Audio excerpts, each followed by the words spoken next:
All right, guys, we are all loaded up and ready to go. Check it out. Now it's time to head out to the airport. But real quick, I just wanted to show you, check out the skies here. It is all smog and smoke. It's because of the California fires. I'm gonna show you right now the mountainside right there. This is the closest that the fire has ever gotten to, at least me. We know that these fires happen every year, but this is crazy. We had extreme heat this past week, and look at that. That smoke, that thing has been burning for the last 3-4 days. There's ashes all over the floor. I don't know if you can see it. Every morning I wake up, my car is loaded with ashes. That's the whole mountainside, literally right in front of my shop. I'm gonna zoom in.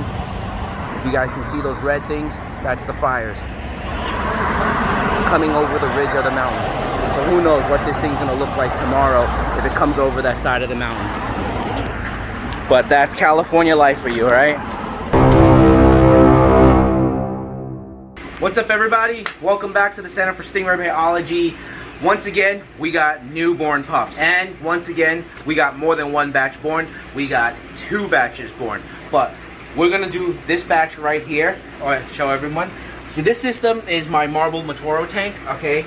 And I think I might have showed you before that we were expecting a female to be giving birth.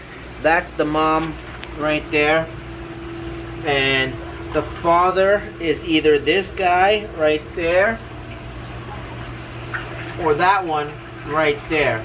I'm actually thinking it's this one, but I can't be 100% sure.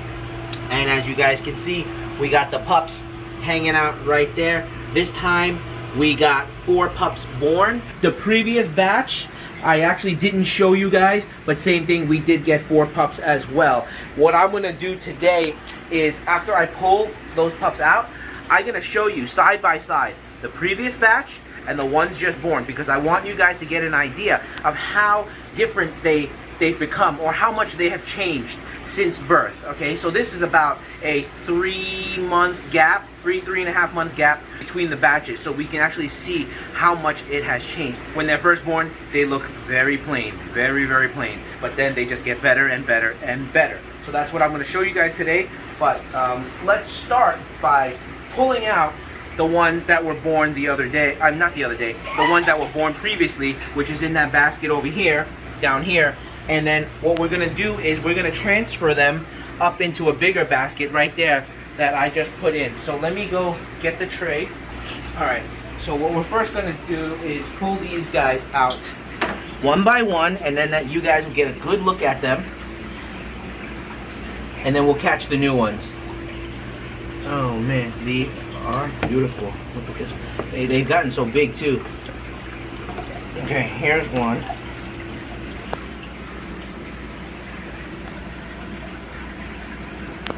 Look at that. So when they were first born, you didn't see any of these markings. You could barely see the black ring, and definitely no orange in the middle.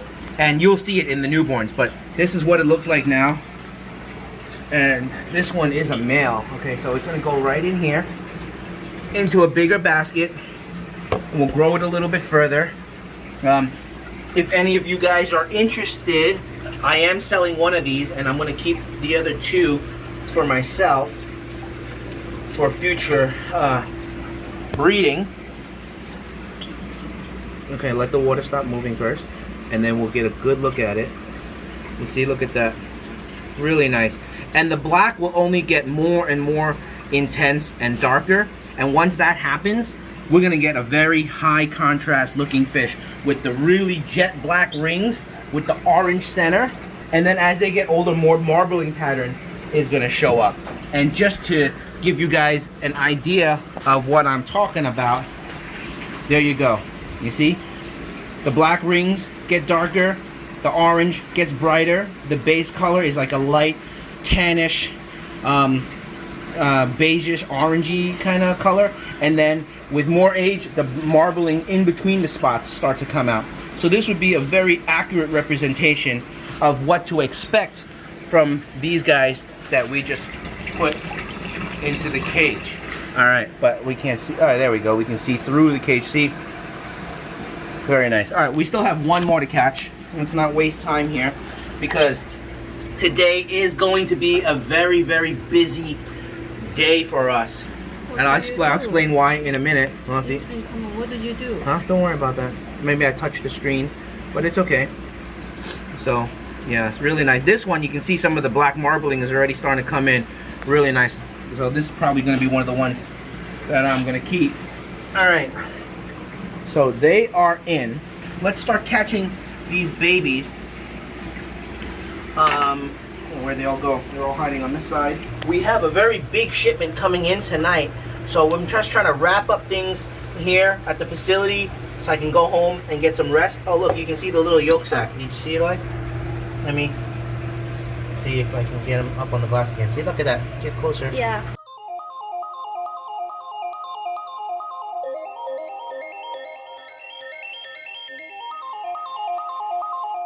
Alright, so you guys can see it has a little bit of a yolk sac.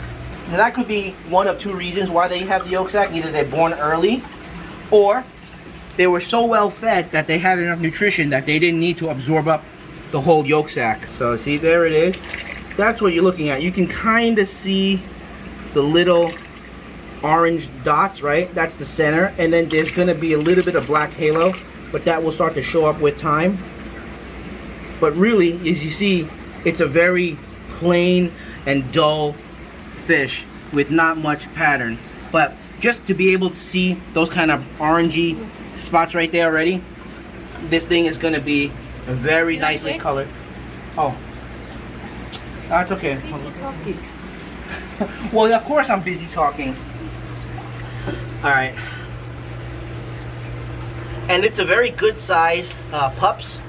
From my experience, I never really have big litters when it comes to marble Motoros. It could be a species related thing. Yeah, see, very nice spotting as well. Let me try to turn on the flash. Try to turn on the flash. Yeah, you can see better with the flash now. Right, you kind of see the faint grayish, blackish rings, and you definitely see the spots. You see along the edge how many spots there are. They're all lined up like a pearl necklace. Like, just look at that. So this guy's gonna have a really a lot of spots. Okay, let's take a look at the sex. Oh, it's a female. Very nice.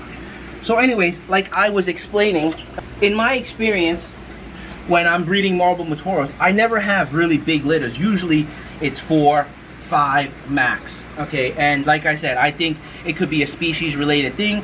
For those of you out there who are marble Motoro breeders, if you had bigger batches, please let me know. I'd be curious to know, because this is all the type of information that we like to accumulate as part of our research. Another species that's similar to this that breeds very low amounts are Henleys. In my opinion, as a breeder and from a commercial standpoint, I think that's why not many people, or there's not many commercial breeders for something like the marbles or the Henley, because they produce such low amounts. So you're putting the same amount of time and effort into producing these things, but the numbers are much lower, which makes it much less profitable.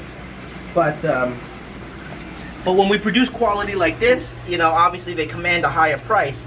So that is what helps to justify the cost of breeding these things, given that the number that you produce is so low. But when we do get good quality like this, yes, they do go for more money. Oh wow, I can see it already. This thing is nice. Let's back up a little bit. I have to say, I think this batch is better than the previous batch in terms of quality, because I do remember what the previous ones looked like, and at birth it didn't look this good. At birth the previous batch had much less spots, but again you can see the row of spots right there. See, all around. Look at that. Really nice. All right, so again, I think I have very high hopes for this batch. And this one is a male. And for those of you guys who don't know, marble Motoros is actually one of my favorite species, all-time favorite. It's one of the rays that I first got into when I first got into rays, and so, you know, you can say it's my first love, but now you guys can really see why. But it's taken all these years to be able to produce this kind of quality. Alright, let's get, this is the last one.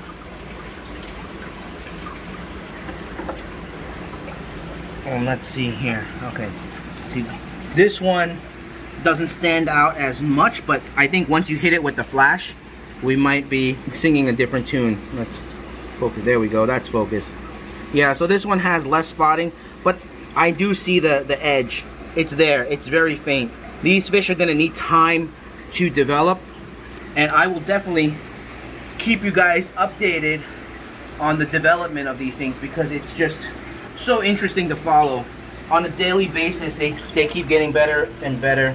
And of course, for you guys, if you guys know, I mean, this is not just a business for me. It's like a hobby that's gone out of control, right? I'm sure all you guys have plenty of fish tanks at home. Okay, let me turn on the light. There we go. Let's get a good look at these guys now. Okay, and as the next few days go by, they're just gonna get more intense in pattern, and with more time, they will start to look something like this. But unfortunately, all that rippling is preventing us from seeing it. So we'll look at it from the side like that, and we can definitely see really, really beautiful fish.